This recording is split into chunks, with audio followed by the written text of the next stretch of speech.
following program was provided by an independent producer solely responsible for its content. The opinions expressed do not necessarily represent the views of this station, its staff, board of directors, or underwriters.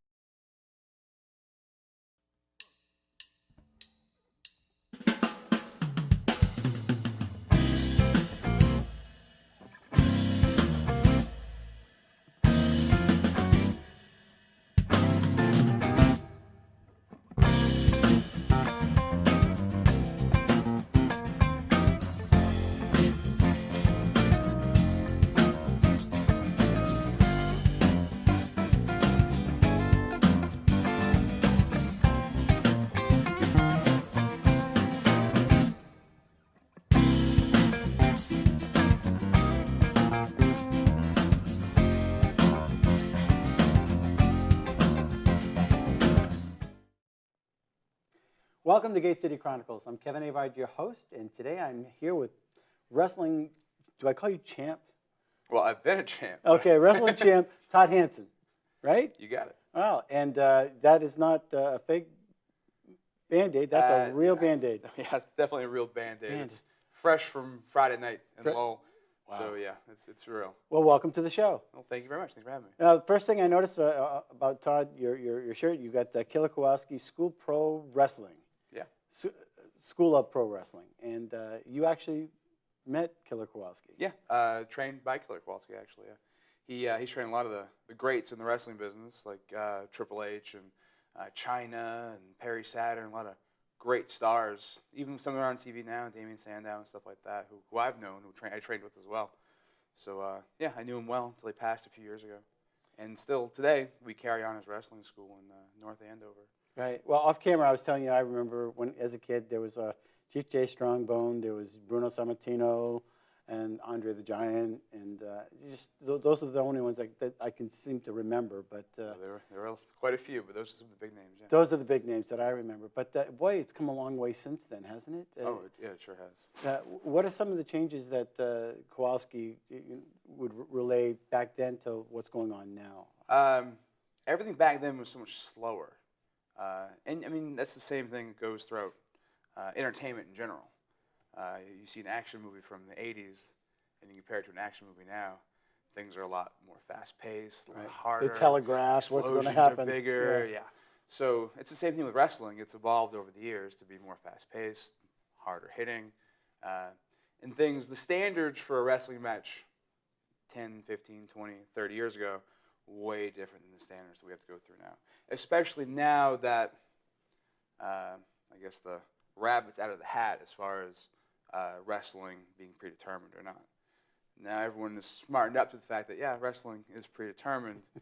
So it makes our job a lot harder to make you suspend your disbelief. Right. Back then, people weren't sure if it was real or not. Sure. So, yep. But now there's no doubt about it. So it makes it harder for us to, if you buy a ticket to come see us, to make you believe. Right. At least in that moment. Yeah.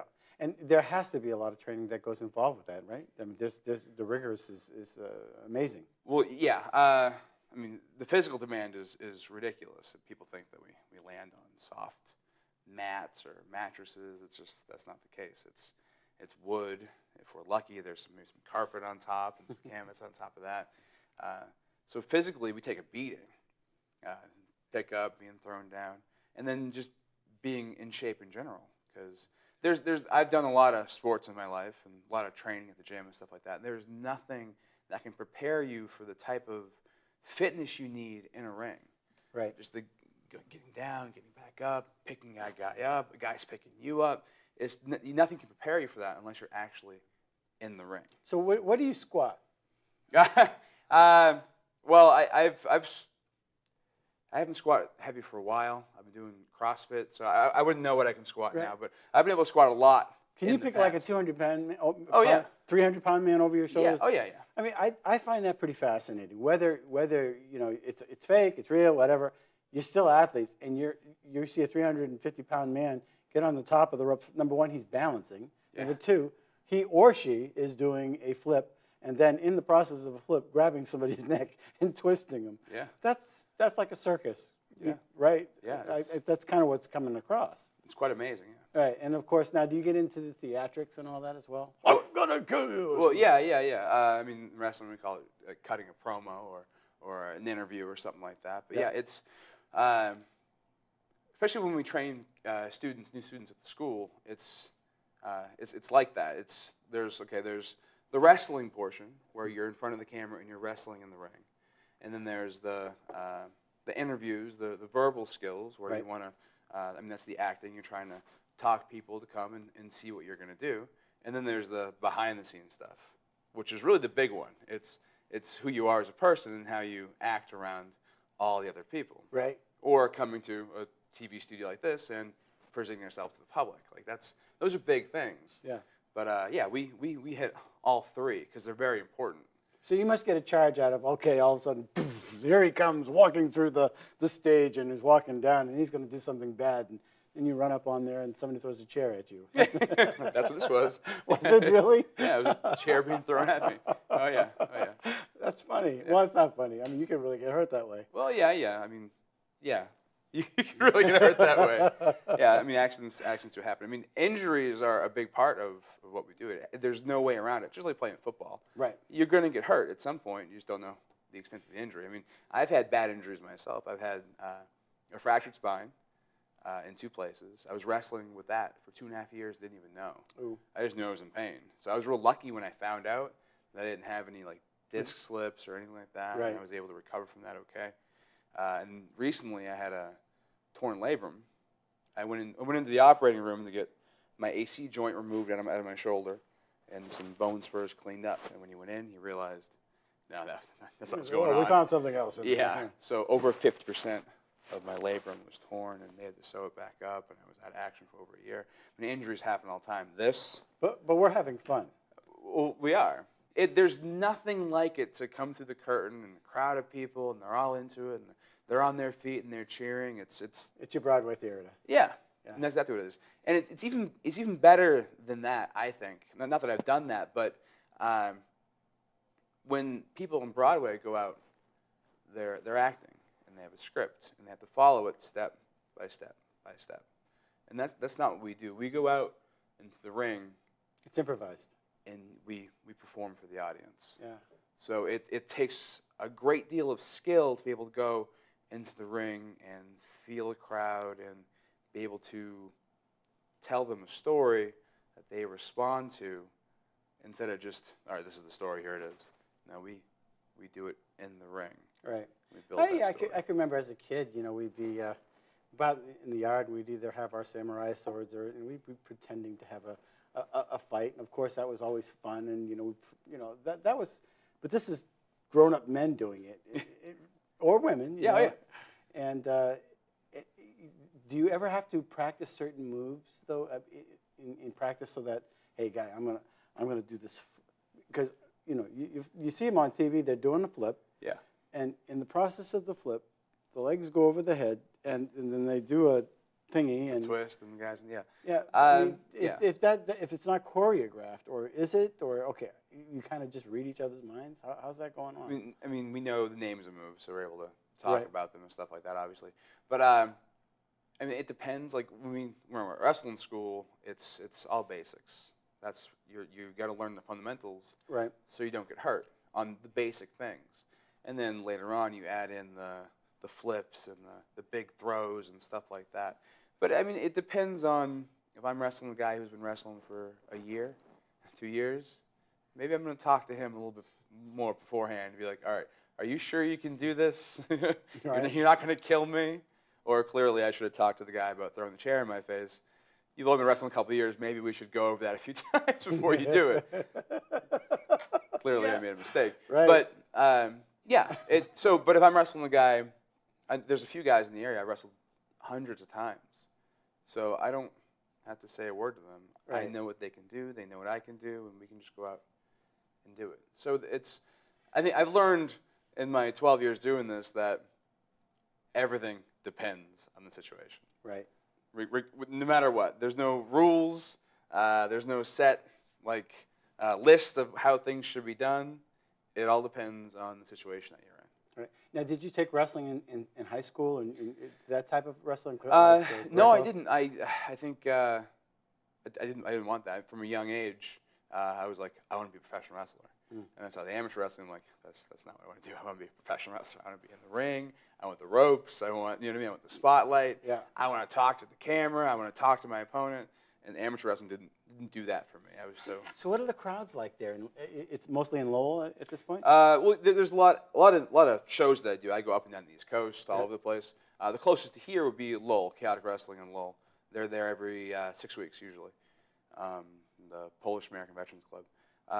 They're like 250 people usually, roughly, all packed into the club, and they love it. Yeah. They come in and they suspend their disbelief for 2.5, 3 hour show, and they love it. You got a cult following at all? Oh yeah, Yeah. yeah. We've had the same people coming to the shows for years. We've probably been running out of that building for 8 years now, I want to say, and you still look into the crowd and you still see regulars. We see new people in and out all the time, Right. but we still have a core following. I mean, I truly believe in the quality of our shows, and it shows with the fans that come back. And it's a family show, so I've literally seen kids grow up. Yeah. which is weird. Now I know when you make it to the big time, you're the Rock or somebody like that. You're making decent money, or who's the blonde-haired guy? Hulk Hogan. Hogan. Yeah. Obviously you can make a decent living that way. Is it a decent living, or is it a hobby at this point? On the indies, independent professional wrestling, on the indies, there's no money, none. It's for some people, it's I'm doing this for fun. For others, it's all right. I want to be a WWE superstar, and I'm going to dedicate my life to becoming that. Right. And so this is how you would work. And this is how you have to work up to it. Just like an indie rock and roll band, but they do gigs. I'm sure there's more money for them. But it's kind of the same idea. So at this level, there's no money. And now that there's only one major promotion for the most part in the United States, the WWE, that's the only place to make money. Right. Back in the day, like with the Chief Day Strombos, with the Killer Kowalskis, there were territories set up across the entire United States. And it was before cable. Mm-hmm. So the WWF at the time was like the Northeast, and then there was like a Mid-South promotion, and NWA over here, and AWA in like Minnesota and stuff like that. So they were all territories. So a guy could be in one territory, and then if he started to get cold, he could just go to another territory that hasn't seen him before, and he's making big money again. Right. And then there's 6, 7 promotions that they can just flip-flop and go around to. So what's not like that now. What's the lifespan? 35, 45, 55? Yeah, do you do it all your life? Depends. All right. It all depends. If for some guys, they get a gimmick, and I'll use Hacksaw Jim Duggan for an example because he's real old right now. I don't know if you know who he is, but he comes out and he has the big 2x4 and he thumbs up and and that's all he has to do in a ring, and the crowd goes nuts. So for him, he can wrestle till he can't walk anymore. Right. And people are still gonna pay money to come see him because they love that character. And there was the Undertaker, I guess. Yeah, he still wrestles. He at least wrestles once a year, but he has that persona, and everyone's gonna pay money to see that persona. I'm looking at this mean guy, Killer Kowalski, on your T-shirt, and a little tidbit that you told me before the camera was the fact that he was a vegetarian. Yeah, Killer Kowalski, Yeah. a vegetarian. I always thought that was funny, but and like I was telling you, he would go to Chinese food restaurants, especially because when he would travel back in that era when there weren't a lot of vegetarian restaurants, right. He would always go to a Chinese food restaurant because he knew that there would be some sort of vegetarian dish, which I thought was really cool. He used to drink every Saturday morning when he came to class. He'd have a bottle of carrot juice, just drinking carrot juice. How old was he before he passed? Oh, geez, I can't remember. He's in his, I think he just got into his 80s, I think. And he really enjoyed what he was doing. Oh, yeah. Now, how did you like working with a legend, obviously? It was amazing. Right. The amount of knowledge that he had, and I've been able to do so many training camps from so many other guys, but never anybody quite Walter Killer Kowalski, and it was just amazing the knowledge they knew because how long he'd been around and everything that he'd seen. Because he wasn't just when you're in the wrestling business, especially for as long as he is, you're not just a wrestler. You do everything. It's a lifestyle. Yeah, but you do everything. Maybe you're making the matches. Maybe you're handling the money. Maybe you're doing tickets one night. You've done it. Maybe you're a referee because you can't wrestle. Maybe you're counting the three. You know what I mean? So he did everything. So the amount of knowledge that he had, it was ridiculous. The counting the three, it always gets me. Come on, he was down. Right? He was out like a light. Come on, that's whatever. So. What's going on now? Are you going to be doing any shows pretty soon around? The closest one to Nashua would be Lowell, November 1st. Mm-hmm. Is there a big event going on? Yeah, it's the Polish American Veterans Club in Lowell. It's chaotic wrestling. I'm not sure what's signed yet because there'll be another show in a different city further away before then. But I know I'll be there, and a lot of the chaotic wrestling stars are going to be there. I was not sure the matches, but they're always big events. They're family friendly. They're cheap tickets. If you buy them beforehand on the website, they're like $12. Yeah. So it ends up being a cheap night. If you go to a wrestling event now at the Garden or whatever, it's the cheapest seat's $25 for a kid. So I think kids under $8 or $5 at the PAV. So I mean, it's pretty cheap and it's a good family night out. Now, do you videotape some of your events? Do you have a website that shows? Well, most of the companies that I work for, because they're reputable companies, you'd be surprised how many non-reputable companies are out there, but they all copyright their footage. So I don't have much. You can Google me or YouTube me, Todd Hanson, the brand new bad, or whatever. Yeah, that's cool. And you'll find some stuff. But Chaotic Wrestling has a lot of clips. They have video clips. A lot of the promos, the interviews we talked about before, to promote the upcoming events. chaoticwrestling.com. But yeah. So what is your routine as a regular basis? I mean, you obviously have to work out. You have to do something. You say it's CrossFit? Yeah, I was doing CrossFit for a while actually in Derry. I have a friend that had a CrossFit studio there. He's stopped running that. So now I do a mix of CrossFit and regular weightlifting. The CrossFit, I don't know if you're familiar with that. Yeah. But it's the closest thing. Can you tell? No. The suit code. Yeah. I guess you're kind of busting through it a little bit. But, yeah, the CrossFit is the closest thing that I have found so far, as long as I've been training, that can get me in the best shape for the ring. Right. Because it's nonstop, and you're up, down, exercise to exercise. So I tend to really like that an awful lot because I feel like it's the closest thing that I can get to actually in-ring cardio. Right. That's not actually in the ring. You know, my wife and I, we went to Mount Monadnock this weekend, and we climbed to the top in about 90 minutes. And this was what she wanted to do on her birthday. Okay, that's fine. All right, babe. And before we even got to the bottom, we were, and then by the time, and we went up there, we got it in 90 minutes, but we were hacking. I was dripping. I was sucking wind, and I was getting dizzy. And, you know, we're pulling ourselves up. We're lifting ourselves up with the legs, and I thought, man, what a workout. And by the time we got 3/4 of the way up, we saw the top, and I thought, my God, it's still way over there. But when we got done, that was like a great workout. Yeah, you know, and we do squat, we work out every day. But it's just, you know, maybe CrossFit has something similar because you're using different parts of your body. Mm-hmm. You're pulling with this, you're lifting with this leg, and that was quite the workout. Yeah. But yeah, we don't do CrossFit, but I've definitely heard her brother does that, and you just nonstop, right? Yeah. A lot of workouts are different, and their workouts are different all the time. So it's not like most fitness routines where you have like 3 or 4 days and you go and you do certain things each day. Right. CrossFit is something different every day. Yeah, working different muscle groups. Yeah. Constantly. Totally second wind too, though, right? Oh. Do you box at all? Do you? No, I never boxed, but I mean. I've heard that a lot. A lot of the wrestlers, older wrestlers, suggest boxing because it helps your footwork and your balance and stuff like that. Yeah. So boxing is real good. But at the same point in time, we're not supposed to really punch people in the face. So boxing might not be the best option. I know, but you guys do anyway. You see the big slap to the head. We get hit in the head with chairs. And now women are getting involved with wrestling as well. Yeah. They're amazingly athletes. They're doing the flips too. Yeah. They look pretty aggressive out there. We have a women's division at Chaotic Wrestling, so we see the women wrestlers come through all the time. And at our school. Do you ever do the cage fightings at all, or the cage? You know, Cage matches? Yeah. Oh yeah. Not mixed martial arts that you're talking about. Right. No. That's where you really get hurt. more so than they've already been hurt. No. Yeah. Those guys yeah, want to kill you for real. Cage matches, ladder matches, strap matches, dog collar matches. I've had them all. Now, do you practice doing flips and things like that?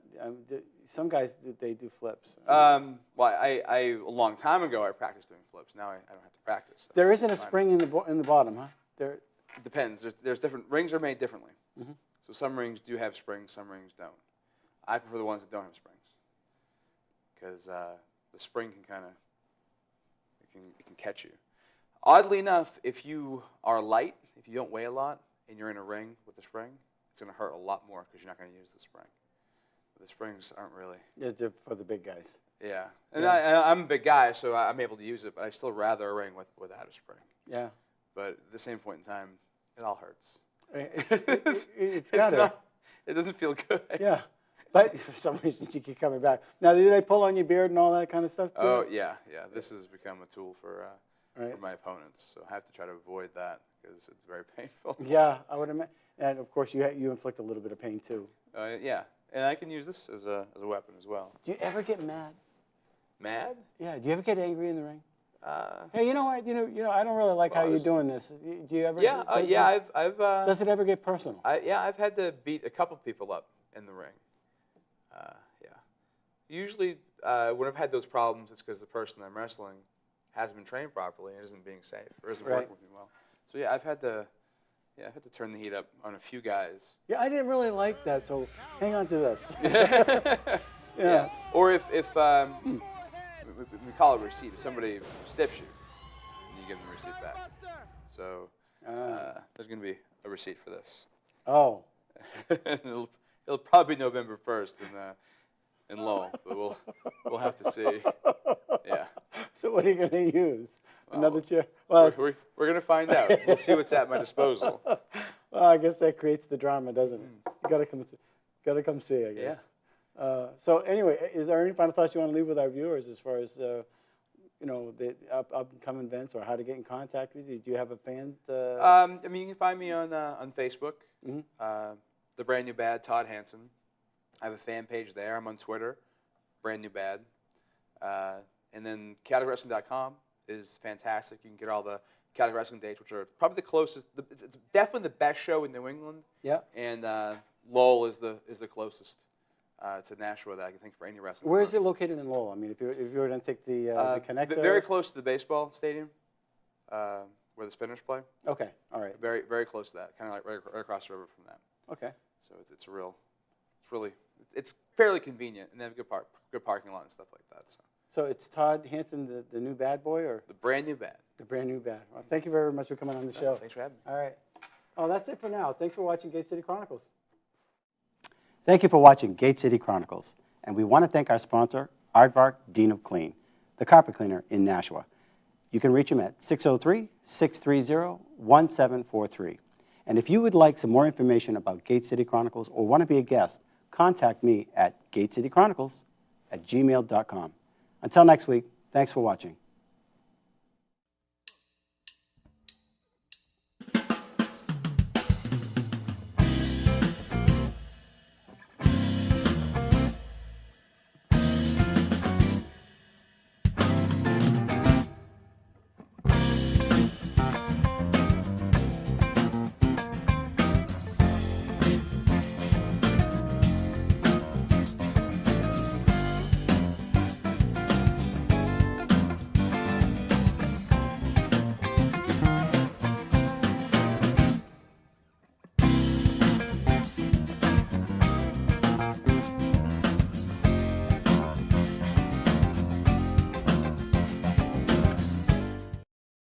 The preceding program was provided by an independent producer solely responsible for its content.